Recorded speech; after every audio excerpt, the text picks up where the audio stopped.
नमस्कार बंधुरा अंकिता रान्नाघरे सबाइके स्वागत जानाच्छि। माछ भालोबाशे ना एमनि बांगाली किन्तु खूब कमई देखा जाय। आजके बानाबो माछेर कालिया बा कातलार कालिया।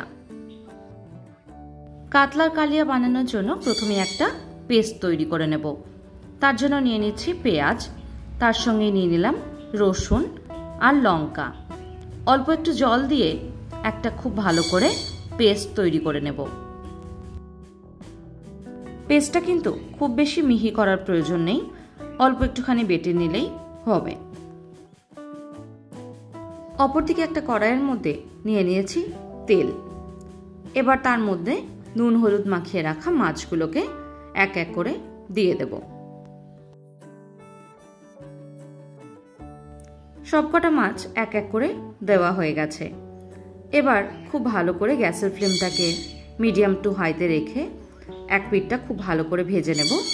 তারপর ওই পিঠটা হয়ে গেলে উল্টে দিয়ে অন্য পিঠটাও কিন্তু খুব ভালো করে ভেজে নেব। বেশ কিছুক্ষণ ধরে কিন্তু মাছগুলোকে ভালো করে ভেজে নেব। যেহেতু অনুষ্ঠান বাড়ির মতন বানাচ্ছি তাই মাছগুলোকে কিন্তু একটু কড়া করেই ভাজবো। মাছগুলো বেশ লাল লাল করে ভাজা হয়ে গেছে। এবার এগুলোকে তুলে অন্য একটা পাত্রে কিন্তু নিয়ে নেব। সবকটা মাছ এইভাবে কিন্তু ভেজে তুলে রাখবো।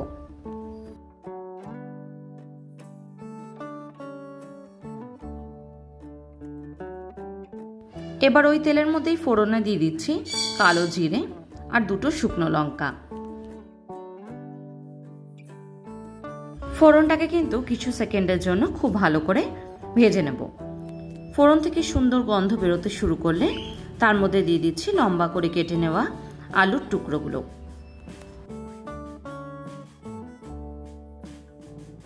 আলুগুলোকে দিয়ে কিন্তু খুব ভালো করে নেড়ে চেড়ে 3 থেকে 4 মিনিটের জন্য ভেজে নেব। আলুটা এই সময় কিন্তু আমি পুরোপুরি সেদ্ধ করছি না, খুব ভালো করে লাল করে ভেজে নেব। তারপর সেটাকে তুলে অন্য একটা পাত্রে কিন্তু নিয়ে রেখে দেব।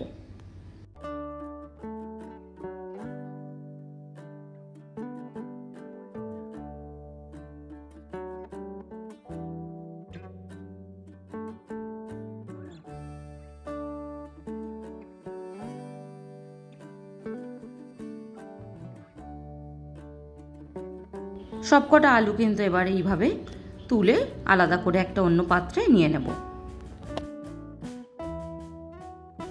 এবার ওই তেলের মধ্যে দিয়ে দিচ্ছি পেঁয়াজ, রসুন আর কাঁচা লঙ্কার পেস্টটাকে দিয়ে কিন্তু অল্প একটুখানি মিক্সিটা ধুয়ে সেই জলটাও দিয়ে দিচ্ছি। গ্যাসের ফ্লেমটাকে এবার কিন্তু হাইতে করে 5 থেকে 6 মিনিটের জন্য খুব ভালো করে কষিয়ে নেব, যতক্ষণ না কাঁচা গন্ধটা চলে যায়।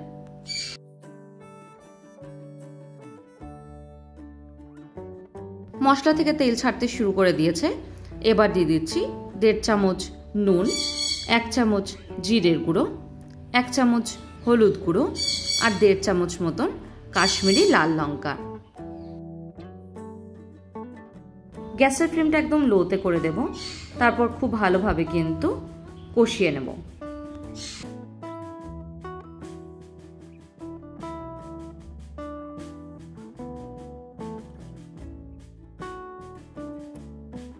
মশলাটা কিন্তু কষানোর উপরেই পুরো রান্নাটা নির্ভর করছে।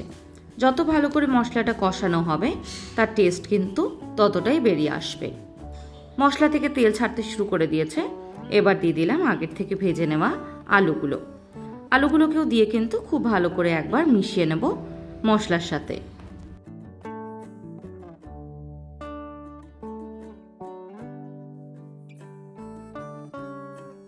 দু মিনিটের জন্য ভালো করে নেড়ে নিয়ে দিয়ে দিচ্ছি এবার 1/2 কাপ পরিমাণে গরম জল। গরম জলটা দিয়ে কিন্তু খুব ভালো করে এবার আলুটাকে কষিয়ে নেব আর মশলাটাও তার সঙ্গে।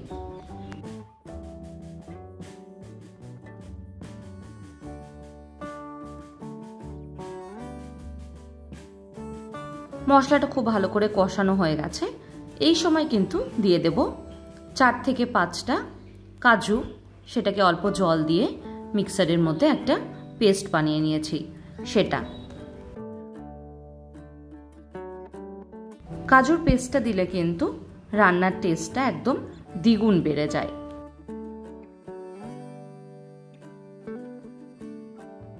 এবার দিয়ে দিচ্ছি 1 কাপ পরিমাণে গরম জল। গরম জলটা দিয়ে কিন্তু বেশ কিছুক্ষণ খুব ভালো করে ফুটিয়ে নেব।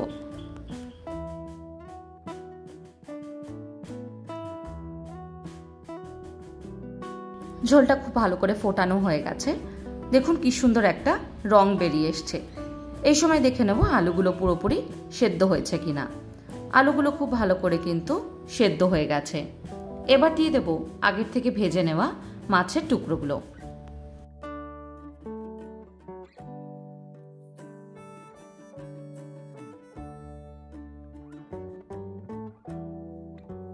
মাছগুলোকে দিয়ে কিন্তু খুব ভালো করে এবার একবার ঝোলের মধ্যে হালকা করে ডুবিয়ে দেব।